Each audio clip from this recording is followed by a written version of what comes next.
तो क्यों तोड़ा जाए, पढ़ ले आपने क्या क्या पढ़ा था।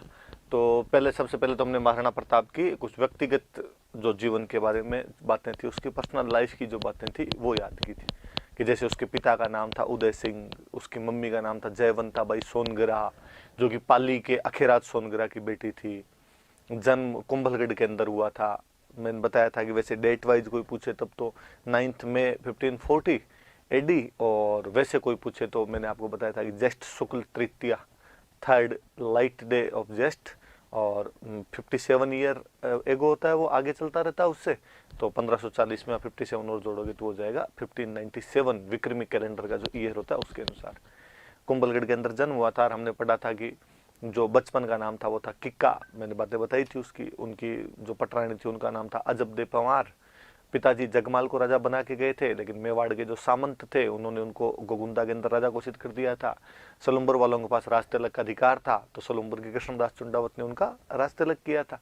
पर बाद में कुंभलगढ़ में उनका विधिवत राज तिलक किया गया और उसमें मारवाड़ वाला चंद्रसेन भी उपस्थित हुआ था। अकबर ने उनको समझाने के लिए 4 दूत भेजे थे। एक तो 72 में राजा बने 28 फरवरी 1572 को, तो 72 में भेज दिया था जलाल खान कोरची। फिर 373 में भेजे थे पहले मान सिंह, भगवंत दास और टोडरमल को भेजा था। जून में, सितंबर में और दिसंबर के अंदर उनको भेजा गया था। नहीं माना तो युद्ध हुआ, बाद में हल्दी घाटी का युद्ध हुआ 18 जून 1576 को। कई इतिहासकार उसको 21 जून भी लिख देते हैं। अकबर खुद नहीं आया था, उसके 2 सेनापति आए थे, मान सिंह और असफ खान। मान सिंह को पहली बार किसी युद्ध में स्वतंत्र सेनापति बना के भेजा गया था। उसका एक इतिहासकार इस युद्ध के अंदर आया था, अब्दुल कदर बदायूनी, जिसकी किताब है मुंतखब उत तवारीख नाम की। तो कहने का मतलब कि वो इस युद्ध का आंखों देखा वर्णन करता है। प्रताप ने मुगलों के जो जो विरोधी थे उनको इकट्ठे किए। ग्वालियर का राजा रामसात तोमर अपने बेटों के साथ आया हुआ था, सालीवाहन, भवानी सिंह और प्रताप सिंह। उधर अफगानों का नेता आया हुआ था हाकिम खान सूर। सलुम्बर वाले कृष्णदास चुंडावत तो हरावल में लड़ने ही थे। भीलों का सरदार आया हुआ था राणा पुंजा। तो अलग अलग प्रकार के, सब धर्मों के, सब जातियों के, एक सामाजिक समरसता का सा माहौल था उनकी सेना के अंदर। और हमने पढ़ा था कि मुगल सेना शुरुआती हमले के अंदर ही भाग खड़ी हुई थी। मिहत्तर खान नाम के सैनिक ने जैसे तैसे झूठ मूठ बोल के बादशाह आ गया, उनको रोकने की ट्राई की थी, रोकने की कोशिश की थी। और फिर जब मान सिंह मर्दाना नाम के हाथी पर बैठकर लड़ रहा था, प्रताप का चेतक जब उसे लड़ने के लिए गया और चेतक घायल हो गया, तो प्रताप युद्ध भूमि से बाहर निकलता है। तो झाला मान सिंह या झाला बिद्दा ने युद्ध का नेतृत्व किया। चेतक की बाहर राजसमंद से थोड़ी दूर हल्दी घाटी के पास में वहां पे जगह बनी हुई है, बलीचा नाम की जगह पे उसकी छतरी बनी हुई है। फिर हमने पढ़ा कि भाई मुगलों ने जब मुगल सेना वहां से भाग गई तो मुगल सैनिकों ने या उसके बाद भी पकड़ने के प्रयास क्यों नहीं किए। तो मैंने बताया था कि बदायूनी खुद लिखता है कि जून के महीने की गर्मी थी, हम बहुत ज़्यादा डरे हुए थे उनसे, इसलिए हमने तो गोगुंदा में चारों तरफ अपने दीवार तक बनवा ली थी, और फिर थक गए थे हारने के बाद में, हम इसलिए भी नहीं कर पाए थे। और अकबर तो इतना निराश हुआ था इस हार से कि उसने मान सिंह और असफ खान दोनों का दरबार में आना ही बंद करवा दिया था। अलग अलग इतिहासकारों ने इस युद्ध के अलग अलग नाम दिए हैं। जैसे अबुल फजल जो अकबर का दरबारी इतिहासकार, इसने अकबर नामा या आईन अकबरी नाम की किताब लिखी। वो इस युद्ध को क्या कहता है, तो कल बताया था मैंने, खमनोर का युद्ध, बदायूनी कहता है गोगुंदा का युद्ध, जमस्टोड कहते हैं मेवाड़ की थर्मोपोली, और आदर्शी लाल श्रीवास्तव कहते हैं बादशाह बाग का युद्ध।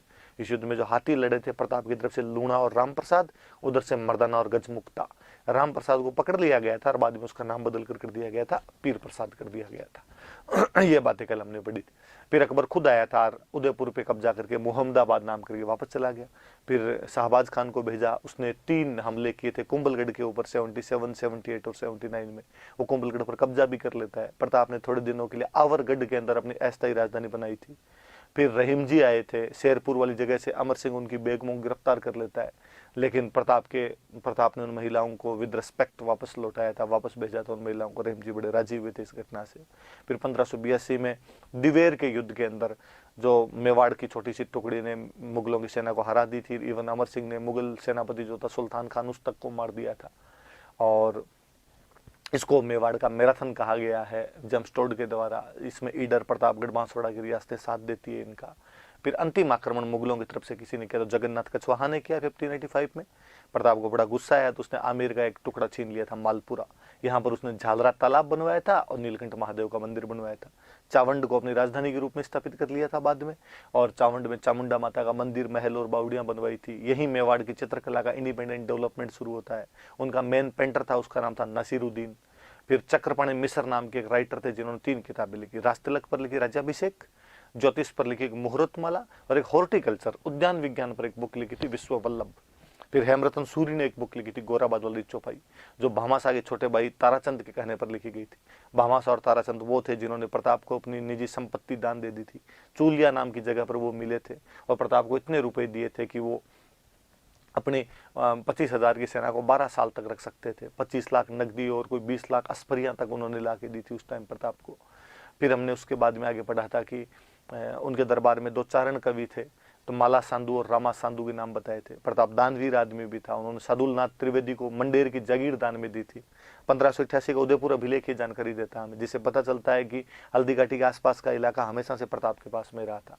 फिर वहीं चावंड में रहते हुए 19 जनवरी 1597 को प्रताप की मृत्यु हो जाती है, लेकिन अपने मृत्यु से पहले पहले वो चित्तौड़गढ़ और मंडलगढ़ को छोड़कर पूरा मेवाड़ मुगलों से वापस छीन लेते हैं।